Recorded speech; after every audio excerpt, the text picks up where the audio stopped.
Pernah nggak kalian merasa susah fokus menangkap informasi dari bacaan atau video yang halaman atau durasinya panjang? Gitu. Padahal, kalau kita lompat nih ke 20 tahun atau 30 tahun lalu, masyarakat itu mengkonsumsi informasi dari media seperti televisi atau buku atau koran. Kita masih bisa nonton berita yang formatnya 30 menit.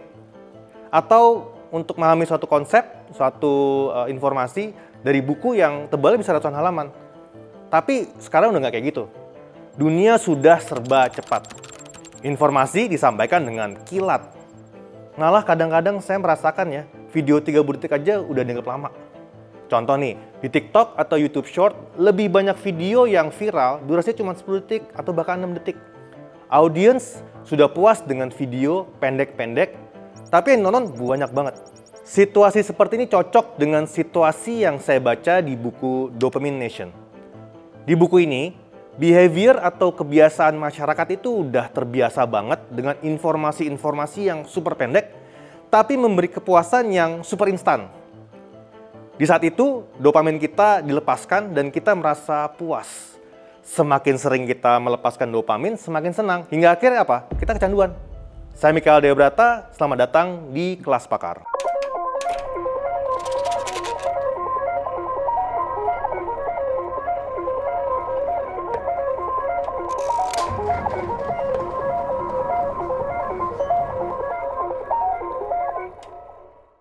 Masalahnya, di balik dopamination pasti muncul banyak hal. Termasuk problem di mana akhirnya kita kecanduan menangkap informasi yang dangkal. Kita lakukan itu berkali-kali tuh. Kita cari dopamin sebanyak-banyaknya, kita doom scrolling, HP kita scroll ke bawah, nggak selesai-selesai. Kecanduan cari video-video seru, berpindah dari satu video ke video lain. Hingga tanpa sadar kita nonton lebih dari 20 video dalam waktu yang super singkat. Kepuasan instan. Setelahnya kosong. Dan karena kosong, kita cari kepuasan lagi. Kita cari video lagi, kita cari informasi lagi. Kita butuh dopamin lagi sampai akhirnya ketagihan. Bahaya utamanya, kita jadi melahap segalanya dan tidak jarang kita gampang termakan propaganda, misinformasi, karena kita kejar dopaminnya, bukan informasinya.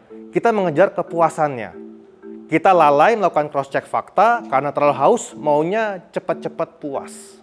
Nah, disinilah visualisasi data jadi penting. Kita kan tahu ya, data itu jadi sumber informasi yang bisa dipertanggungjawabkan. Data bukan sekedar opini, bukan sekedar informasi, dan data nggak bisa disampaikan secara mentah-mentah, harus diolah. Maka di tengah banjir informasi yang super cepat, super kilat, super singkat, visualisasi data bisa jadi alternatif penyampaian informasi. Ini adalah cara untuk menyampaikan informasi berbasis data yang lebih efektif tanpa kita kehilangan maknanya. Dari data yang rumit, lewat visualisasi data, informasi bisa disampaikan lebih ringkas. Ini karena jika diolah dengan baik, audiens atau penonton lebih mudah menangkap informasi lewat visual, direpresentasikan dengan chart atau grafik. Kita ambil contoh sederhana, grafik batang atau bar chart. Semua orang nggak perlu sekolah tinggi-tinggi tahu cara bacanya. Semakin panjang itu bar, semakin tinggi nilainya. Jadi kalau kita ada 2 atau 3 lebih batang, kita bisa melihat mana yang nilainya paling besar. Sesederhana itu. Coba bayangkan kalau kita presentasi data dengan tabel yang isinya 10.000 baris. Gitu. Pusing tuh 10.000 keliling karena terlalu banyak tabel yang mesti kita sampaikan. Maka itu kita olah dalam bentuk grafik supaya pesan yang ditangkap bisa disampaikan secara efektif. Informasi yang disampaikan lewat visualisasi data bisa menonjol di tengah gempuran informasi media sosial yang serba ringkas. Ada kok contohnya di mana visualisasi data jadikan metode penyampaian informasi yang efektif. Salah satu yang paling dekat dan melekat adalah saat terjadi pandemi COVID-19. Lewat visualisasi data, setiap instansi bisa secara aktif memantau data yang ada. Karena kita kan nggak pengen ya, kurva itu naik terus, harus diratakan. Maka itu istilahnya flattening the curve. Kan jelas ya, sekali lihat grafiknya atau dashboardnya, itu kita bisa paham. Kalau kasusnya naik, kalau grafiknya naik, berarti rumah sakit bisa kewalahan. Dan kalau rumah sakit kewalahan, fasilitas kesehatan publik juga kolaps. Kalau kolaps, bukan cuma pasien COVID yang tidak tertangani, tapi pasien penyakit lain pun bisa kena dampak karena tenaga kesehatan juga berkurang. Akhirnya perlu ada inisiatif untuk menghindari penambahan kasus. Waktu itu kita ingat banget ya, disuruh pakai masker, disuruh di rumah saja, ada social distancing, sampai akhirnya vaksin ditemukan dan bisa distribusikan. Tapi hati-hati, visualisasi data nggak selalu menyampaikan informasi yang positif. Nggak sedikit metode ini dimanfaatkan untuk misinformasi, untuk menyesatkan, atau alat propaganda. Nah, sekarang bagaimana kita sendiri membuat visualisasi data yang efektif?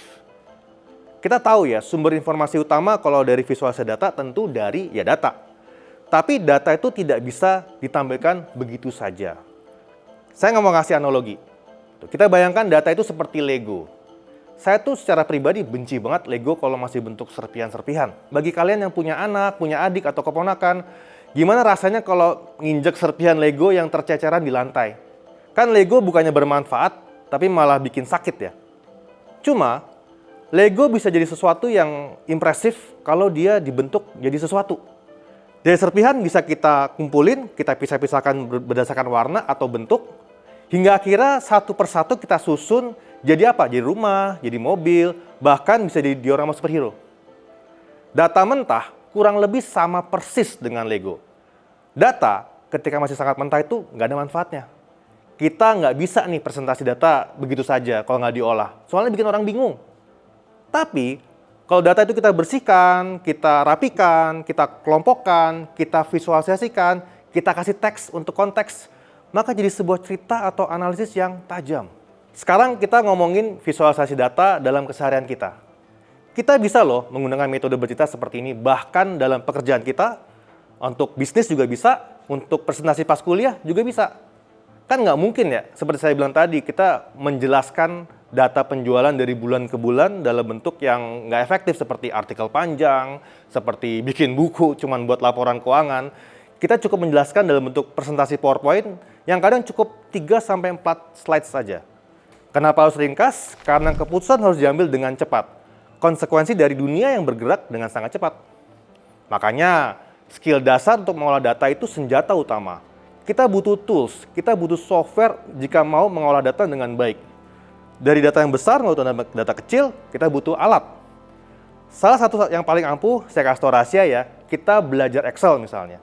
Kita kuasai formulanya, kita kuasai rumus-rumusnya, konsep-konsepnya, dan kita bisa ngolah datanya sekaligus bikin visualisasi yang efektif. Kalau udah jago, boleh kita naik level belajar Power BI, Tableau, atau Looker Studio. Apapun tools atau softwarenya, fondasinya sama. Bagaimana kita menyusun, mengolah data supaya ide kita tuh bisa disampaikan secara efektif. Kita hidup di dopamine nation. Informasi makin pendek, makin cepat, dan nggak sedikit informasi yang kita serap juga makin dangkal. Tantangannya, bagaimana kita bisa tetap berdiri tegak di tengah arus itu, menyajikan informasi yang akurat, padat, serta bermakna. Salah satunya adalah informasi yang berbasis data. Dan cara paling kuat adalah berbicara lewat visualisasi.